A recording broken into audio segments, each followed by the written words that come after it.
and that Syndra kind of blind comes in against Frog and Zeko. Yeah, so this is actually really smart because the Galio would have matched up well against the Shen regardless, so you're happy putting... Here comes the attempted stun from Frog. Not going to land that just yet, but the Cocoon from the Fog of War is going to land, and First Blood comes through, and continually Echo pressure something with it. You essentially just end up allowing them to have like a permanent freeze, get more waves, kind of farming down there, and it's more risky, so you're not guaranteed to actually get that turret. Yeah, absolutely. I guess to be fair, to backtrack on myself, it was more interesting than maybe the right choice, but interesting is what I live for here as a play-by-play commentator. And Echo Fox going to give... He can get a lot of damage done. Rain over at half, ults back out for safety, back to full HP, and there we go. Inhibitor turret is gone. Turret number 2 dead. And I mean, TL's not even fighting this. LoLLO is still pushing top. They're essentially just making the call to give up their inhibitor, which this early on feels like a bit of a death sentence, as there's still lots of time on the Baron. They could potentially even lose another. Cocoon almost lands on Solution. That could have been a kill, but now it's actually almost lights out for Akaadian, able to repel up, and Looper finds him a bit of time as well, but Akaadian's still going to get attacked, and it looks like Patience may just pay off. Will they take him down? The flash! Rain over and Piglet secure the kill. 1-1 on the scoreboard. As the champion has finally died, as Froggen will run through the base to leave Piglet. But he gets some damage, though. Look at how much he's actually got. Ult Snipe could kill him! Oh, one more hit, the flash follow! And a flash to run for Frog, and he's out of range now, and Piglet does not have... Oh, he does! Oh, he does! He actually had the mana! I take it back, Piglet! Here, and that should give it away that they are over on that Baron. Now pushing him out, they secure the Baron. No chance of a smite steal from Rainover. Yeah, they had Froggen on standby to make sure he could join in and fight Rainover if needed, and that's not going to be a pickup for Liquid here. Good stun, they find Keep for some damage. Gets a shield, though. Want to push the base. Want to try to close this out, and be looking for a pick on Frog. Zonius for Froggen means he's going to dodge away from Slushy's stun. Now going to kite back. Shield is around if he needs it. He can just barely, almost 60 mana remaining. But now he's still on the wrong side of this fight. So he's hoping to buy time for his team, who are pushing the bot lane. So Froggen is 1v2, but the rest of his team has killed off part of the base. Problem is, it's trading a kill for an open inhibitor again. He will be able to get it eventually. There's not much of anything I think LoLLO can actually do to stop him. So he does take that, but it's not the end of the world, and they are looking. Slushy is spread out. The rest of the team. He can't get out of this one. He's just dead immediately. There's the first kill picked up. Galio makes the entrance, says, I'm here too, guys, and gets the assist for the damage. And Echo Fox is on the Baron. They have double Mountain, double Infernal. It's going down so fast. And they're going to knock it down so fast to get the Guardian Angel as well, and Slushy cannot join the fight just yet. He's stuck inside the base. They should pick up 2.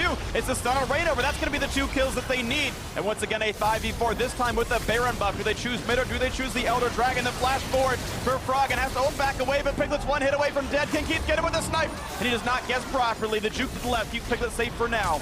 There's the flash. Cocoon's going to miss the stun onto Akaadian, puts him down to 800 HP. Echo Fox the only summoner left on Liquid is LoLLO's flash, which can be high impact, but it's still a 5 versus 4. Not that much poke really to be had by the squad. Looper putting the attacks down, keeps the same. LoLLO has to get pushed back a little bit, and now it's a double inhibitor deck.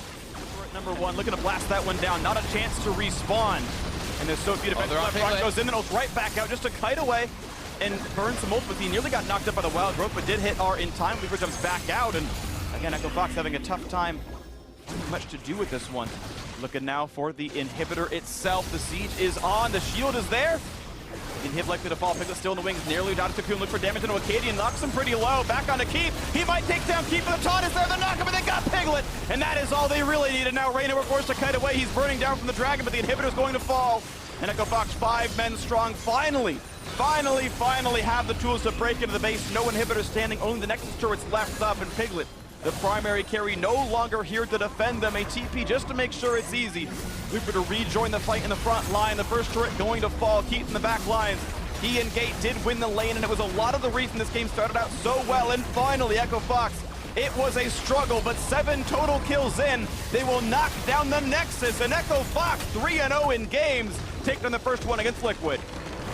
They get the job done. In solo queue, you can look at their accounts, and some of them are experimenting with some pretty wacky stuff. It doesn't always come out into LCS, but Gate obviously has the confidence in his solo. His flash up, and now looking for Slushy. Can he find the damage? The knockback is going to land. No way out. Beautiful counter gank comes through, and look at that. The follow through on the setup, as you mentioned it. It was better for them, and there's the kill. Dying, so Froggen is now 6. He could look to roam bot as well. Piglet is still here, has no flash. Exhaust on the Piglet, low health. He's going to go for the knockup, going to survive a few seconds longer, but Piglet just withstands all the damage. Output had heal, and even then it wouldn't have mattered. He's healthy enough. Didn't seem like it actually shattered there. I don't think he got the last auto attack. No, he got the freeze itself. Now look at the kick flash, and he's going to be a kill in the top lane. Akaadian Feels like Rainover is not able to match him just yet, but Gate here in the mid lane couldn't get this freeze. That's going to be a stun. That's going to be the shatter damage as well. And just look at the explosion there. Rainover actually flashed to do nothing with Herald being taken is so good now because there's 2 low members from TL, so you can immediately go top and drop that Rift if you want, and very likely get an uncontested tier 2, but Looper 4v1. Get out of here. He's got flash. He's gonna get rooted no matter what. Matt flashes and barely lands that one. Now he's rooted up, and now the kill's coming through. Rainover gets himself a kill finally, and the roam to the bot side does work. Looper without flash, he's gonna try to just buy time and run away. Returning to the scene of the crime. The rest of the team is around. Lands a slow, looks to kite off on a Rainover. 3 more attacks will be a stun. He's trying to get away from this one, but now he's gonna be hit up by the Cassiopeia. The chase is on. The kill comes through, and Looper sadly runs to his demise a second time. Split push, keep him safe. Yeah, I do like Echo Fox are showing some very obvious and dedicated moves towards getting the advantage in the game. Solution not going to be part of this one. The stun barely lands from Gate. That was a tight minion, and he's going to land it, and it's going to be going down. Froggen gets the kill for that. Hopefully for them, could start going their way, because that's one way you could get back. Under this damage here, Luke has got nowhere to go, and sadly for him, he continues to be set up alone without the vision coverage to see when people are coming in, and Matt did not have to flash to make that happen. Farsight trinket used, and look at the cutoff there. As long as he can zone out Rainover, and he can almost kill him. He forces the flash, he jumps to a ward to get away.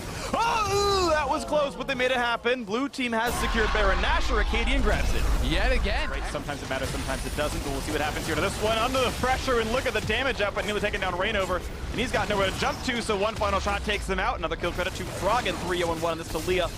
Top lane hitter gonna fall soon enough. Lolo being chased down by Looper. He can't get back to the base just yet, so in a 4v3, this inhib will fall. Echo Fox cracked the base in 23 minutes. Yeah, and they have Gate on the Sejuani able to set up that. You lose the game, that's your fault. So it's okay to be a bit more patient. Froggen finally bites the bullet and goes for it. Pops his ghost, actually. Froggen wants in.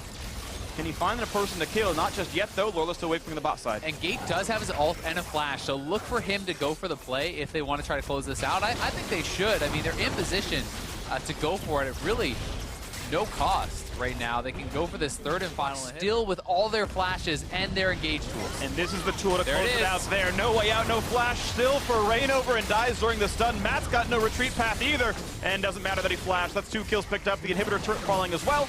And even the inhibitor gonna be next up. 5 versus 3, enough spells still available. Slicing Maelstrom in case they want to dive. That's gonna be almost it here for this one. Echo Fox has almost no way of dropping this one away. Good chunk on the Keith. Staying alive for now, though. Liquid hoping to defend this somehow is a miracle in a 3v5. More damage out of Slushy. Froggen in the front lines. Takes some turret aggro, which makes it a bit risky. They're still undamaged. And yeah, it's gonna be maybe a kill if they can get one shot into Acadian. Has to jump away to stay alive. It's going to be out for Echo Fox. Now Looper actually beset. Attacked by Lorlo. Piglet's in the fight as well. Can't get the one picked off, but can Piglet do the damage? No, this is their final stand between a 0-4 game start. Matt completes his quest, but a quest for victory might not be there. Rainover forced to flash away yet again. Great wall out of Froggen. So forces a summoner spell. And now on to the turrets they're going to go. Gate gonna take up some of the damage. The minion waves are here. They nearly pick off Rainover, forced to repel away the other side of the minion wave. And bot lane now attacked. The supers are there to do all the damage to the buildings they need. First turret falls, second one to follow. Open Nexus, and Echo Fox gonna 2-0 Liquid with a grand total of 18 kills across the series. There's a few more can fall, but the Nexus is under fire. Piglet forced to kite back. One more kill picked up in the end, and less than 20 kills results in a 2-0 victory for Echo Fox. And a 4-0 weekend, they win both their series 2-0.